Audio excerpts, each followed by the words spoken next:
یہ کہتے ہیں کہ جی اس کے لیے ملاقات کروائیں، اس کے لیے ملاقات کے لیے وہ تڑپ رہے ہیں، ہر منگل کو تماشا لگتا ہے ڈیالہ کے سامنے،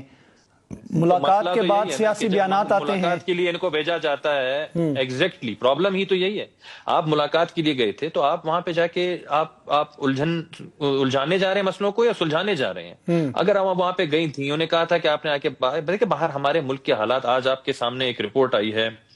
یونائٹڈ نیشنز کی، جس میں برملا یہ بتایا گیا ہے کہ کس طرح انڈیا اور اسپیشلی افغانستان کی سرزمین جو ہے اسرائیل کس طرح جو ہے وہ پراکسیز کے لیے اور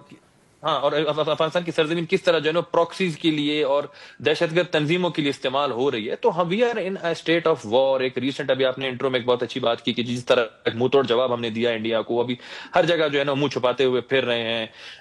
اب ایک جریدے میں جو ہے نا انہوں نے یہ بھی ذکر کیا، ہم تو پہلے یہ کہہ رہے تھے کہ صرف ایک رافیل، اب تو ایک برٹش جریدے نے یہ کلیم کیا ہے کہ وہ 4 رافیل ہیں اور 8 جہاز ہیں جی، ان کے ٹیل نمبرز بھی دے دیے ہیں۔ دیکھیں ایگزیکٹلی انہوں نے نمبر بھی دے دی، وہ ایک 01 ہے، ایک 21 ہے، ایک 27 ہے اور ایک 23 ہے۔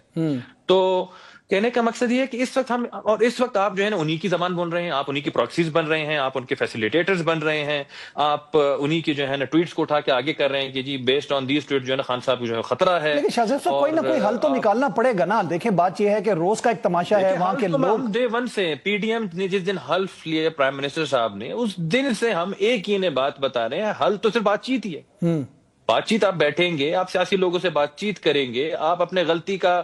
احساس کریں گے، غلطی کا ازالہ کریں گے، آپ مانیں کہ آپ 9 مہینے میں ملوث تھے۔ ابھی دیکھیں نا، آپ یہ جنرل فیض حمید کا جو ایپیسوڈ ہوا ہے تو اس کے اندر تو آپ دیکھیں، آپ خود کہتے تھے وہ ہمارے ایسٹس ہیں، ان کی اب تو اس طرح بات جا رہی ہے کہ ان کی وہ ملوث تھے۔ نہیں، یہ کچھ تھوڑا سا ریورس کر لیں کہ جنرل فیض کے یہ لوگ ایسٹ تھے، آرکیٹیکٹس آف 9th میں جنرل فیض کے یہ لوگ ایسٹ تھے۔ اگر اس کو آپ تھوڑا سا کریکشن کریں۔ یہ تو ایسٹس تھے ہی تھے، لیکن خان صاحب برملا یہ تو وہ اوپن اپنے پریس کانفرنسز میں کہتے تھے کہ فیض حمید جو ہے وہ میرا ایسٹ ہے، اس لیے میں چاہتا ہوں کہ آئی ایس آئی کو ایک کور ڈکلیئر کیا جائے، ان کو جو ہے یہاں پہ کمانڈ کروایا جائے۔ وہ ان کو چیف اسی لیے بنانا چاہتے تھے، تو اپنا ایسٹ ڈکلیئر اس کو سمجھ رہے تھے۔ لیکن اب ریسنٹلی آپ دیکھیں کہ اب تو باتیں اس طرف جا رہی ہیں کہ وہ 9 مئی کے جو ہے وہ آرکیٹیکٹس میں سے جو ہے نا وہ ایک شاید ان کا بھی جو ہے نا وہ تعلق کنیکشن بن رہا ہے اس طرف۔ تو آپ یہ اس ساری سینیریو میں آپ اپنی غلطی کا ازالہ کریں، آپ کہیں کہ جی 9 مئی غلط ہے، آپ کہیں کہ وہ جو ٹویٹ ہم نے کیا تھا جب ان کی اس بہن واپس آ کے نکلی تھی اور انہوں نے خان صاحب کے اکاؤنٹ سے ایک ٹویٹ ہوا تھا وہ غلط ہے، آپ اسے ڈسون کریں۔ آپ اپنے آپ کو ان چیزوں کے ساتھ اسٹیٹ کو جو کہ ملائن کر رہی ہیں، اسٹیٹ انسٹیٹیوشن کو ملائن کر رہی ہیں، آپ اپنے آپ کو اس طرح کے ٹویٹس، اس طرح کے ایک بیانیے سے اپنے آپ کو ڈسکنیکٹ کریں، اور اس کے بعد آپ آئیں، بیٹھیں، بات کریں۔ بات کرنے میں ہی مفاہمت ہے، بات کرنے سے ہی آگے رستہ کھلے گا، بات کرنا ہی ایک واحد سلوشن ہے۔ اس کے علاوہ اگر آپ ایک انقلاب لانا چاہتے ہیں، آپ یہاں پہ کیا جو ہے نا باہر جو ایک میلہ لگانا سجانا چاہتے ہیں کہ آپ کو لاشیں چاہیے، آپ کو لاشوں پہ سیاست کرنی ہے، یہ تو آپ کرتے رہے ہمیشہ سے، اب بھی آپ کو کیا وہ لاشیں چاہیے، آپ سیاست کرنا چاہتے ہیں، اس طرح کی سیاست ہم ہونے نہیں دیں گے آپ کو، اسپیشلی اس طرح کی سچویشن میں۔ اور وہ کوہاٹ جلسے میں نعرے اور وہ جو ایک جوش و جذبہ دکھایا جا رہا تھا، آپ کو لگتا ہے کہ وہ نوبت اب دوبارہ نہیں آئے گی کہ اسلام آباد ڈی چوک کی طرف دوبارہ کوئی اس طرح کی کارروائی کرنے کی کوشش کریں؟ جی دیکھیں، یہ تو 9 مئی پہ جب یہ ہوا سارا کچھ، تو 9 مئی کے بعد ان کی عوام بھی، لیڈرشپ بھی، 26 نومبر بھی تو آیا تھا، تو دیکھیں نا لوگوں نے تو ان کو ریجیکٹ کر دیا ہے۔ اگر یہ مینڈیٹ کی بات کرتے ہیں تو جب اب یہ بائی الیکشن ہوئے تو کہاں گیا ان کا مینڈیٹ؟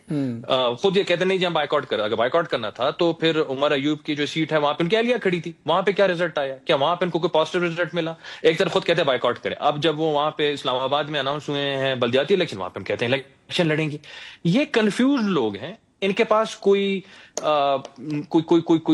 پالیسی ہی نہیں ہے، ان کے پاس کوئی ڈائریکشن نہیں ہے، ڈائریکشن لیس، یہ ہیڈ لیس چکنز کی طرح جو ہے نا چل رہے ہیں، ہر کوئی ان چکروں میں کہ کسی طرح سے ہماری جان بچ جائے، کوئی اس طرح کے کنفرنٹیشن میں ہم نہ پڑیں، ہر کوئی اپنی سیاست ایکچولی بچانے کے چکروں میں ہے۔ تو میں ان کو پہلے بھی ہم نے ان کو یہ مشورہ بھی دیا اور اس وقت ہم نے ان کو آفر بھی کی کہ آئیں، بیٹھیں، بات کریں، بات کرنے کے علاوہ کوئی حل نہیں ہے، اور وہ بھی سیاسی لوگوں سے۔ ٹھیک، تو آپ بیٹھیں گے سیاسی آج کا اسلام آباد ہائی کورٹ کا ایک فیصلہ آیا جس میں طارق محمود جہانگیری کو کام کرنے سے روک دیا گیا اور ان کو نااہل قرار دیا گیا کہ ان کی ڈگری جعلی ہے، وہ وکالت کرنے کے بھی قابل نہیں تھے۔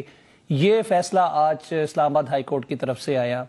عدالتوں میں بھی پولیٹکس چل رہی تھی، یہ چیز تو سب کے سامنے آیا ہے۔ انہوں نے ایک کوشچن بھی ریز کیا تھا کہ جو ڈوگر صاحب ہیں ان کو اس بینچ سے الگ ہونا چاہیے، کیونکہ ان کے خلاف وہ پٹیشنر ہیں اور ان کے خلاف پٹیشن ڈائل کی ہوئی ہے ججز نے، جن میں طارق محمود جہانگیری بھی شامل ہے۔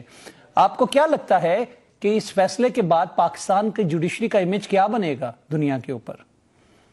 دیکھیں، سب سے پہلے تو ہم اس وقت بھی بات کر رہے تھے اور آج بھی ہم یہ کہہ رہے ہیں کہ یہ تو ایک سوالیہ نشان آج انہوں نے جو ہے نا پریکٹیکلی پیدا ہو گیا کہ جن لوگوں سے ہم عوام بیسکلی اب کی سب زیادہ جن کو ایک ذمہ داری اتنی بڑی سونپی گئی ہے کہ وہ عوام کو ریلیف دیں، عدل پیدا کرے، عدل کا نظام قائم کریں،